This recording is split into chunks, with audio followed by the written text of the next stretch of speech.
Hello everyone, this is Painting of the Week, and we are finally wrapping up our discussion and analysis of The Garden of Earthly Delights by Hieronymus Bosch. We've been looking at each of the panels of this triptych over the past several weeks. I feel like we've been doing this forever. The final panel of this triptych is an illustration of hell, what in art we would call a hellscape, which Bosch is depicting in very stark contrast, not surprisingly of course, to the other two scenes, the other two panels that we've looked at.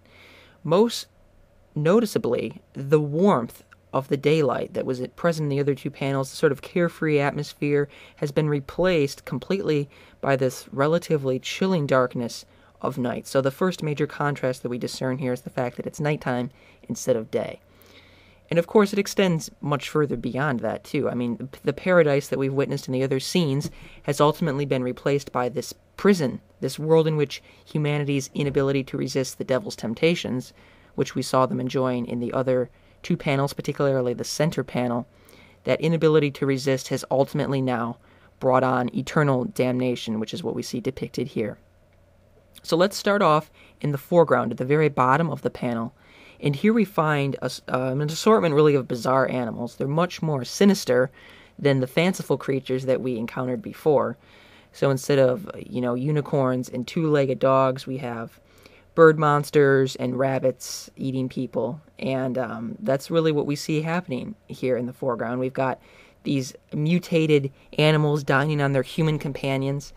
And I want to talk about nakedness. This is something that was really important in the other two panels. It was almost flaunted by individuals, but that nudity now is completely devoid of any trace of eroticism. They seem to be covering themselves up now as if they're embarrassed. Now, further up on the panel, we're going to encounter some unusual torture chambers, many of which are in the forms of musical instruments. So let's see, we have a lute and a harp, there's a drum, and there's some other ones too. But especially noteworthy is this choir, which is singing from a score inscribed on a man's back, or maybe even a little bit lower. And I should probably say that musical instruments in art of this time period were symbols of lust and sexuality. Knives are also a reoccurring symbol which we see in this panel, so we could interpret that, in a phallic context as well, since we're talking a lot about sexuality and lust, and specifically the consequences of that. And particularly salient then would be the knife that's emerging from these two large ears up more toward the top of the panel.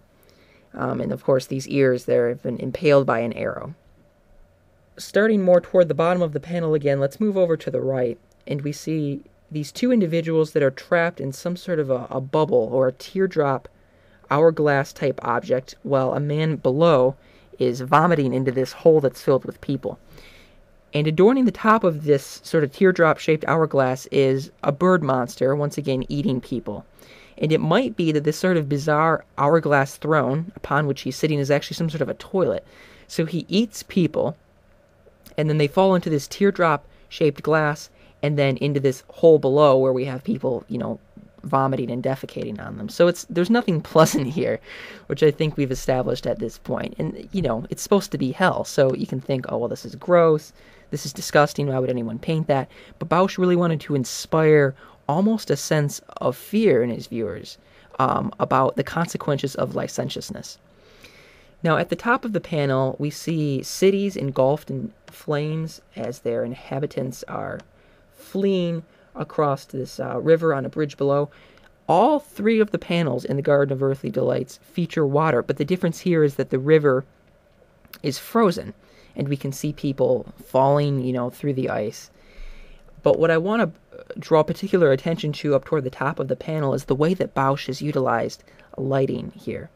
The way that Bosch has depicted light in this region further emphasizes the abysmal darkness of the surrounding hellscape, and that's because it's such a strong contrast. It makes the surroundings seem even darker than they really are. And the way that he has handled the light here is truly masterful, I think, and this is probably one of my favorite depictions of light actually in any piece of artwork. But the center of this painting, or this panel I should say, is the so-called tree man, who's more toward the center of the painting. And he's so-called the tree man because his arms resemble rotting tree trunks. and his head is supporting a plate on which we have this sort of motley handful of demons who are playing the bagpipes, so we have more musical instruments. And then various people are residing in this kind of eggshell-shaped torso in what appears to be some kind of tavern or bar or lounge of some sort. And we have people who are climbing up to join them. There's this man climbing up a ladder in a gray hooded cloak of some sort who's been impaled with an arrow. A lot of people getting impaled with arrows in this scene. But what I particularly enjoy is the expression on the tree man's face. He's sort of exhausted looking, and at the same time he looks ultimately resigned to what's happening to him. Some people claim that it's actually a self-portrait of Bosch, which if you look at engravings or portraits of him, there is a resemblance, I think. As more of a general note, I've read some articles that discuss the different punishments that we see in this panel as each relating back to one of the 7 deadly sins. I'm not going to specifically go through and try to relate every little thing that we see to one of the 7 deadly sins. The most important one, though, in Bosch's time would have, not surprisingly, been lust, which was universally associated with the fall of mankind from divine grace. So we see this beginning in the left-hand panel with Adam gazing at Eve, the presentation of Eve's body to Adam and the sexual repercussions of that.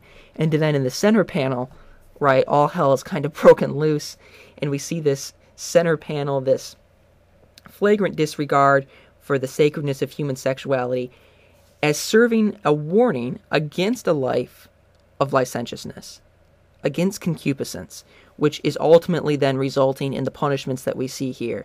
A life of sexuality and carefree lust, carnal pleasures, resulting in the eternal damnation, of course, that would have inspired the medieval religious artists of this time period, and something that would have generally actually caused a lot of anxiety amongst viewers, but something that they could have related to.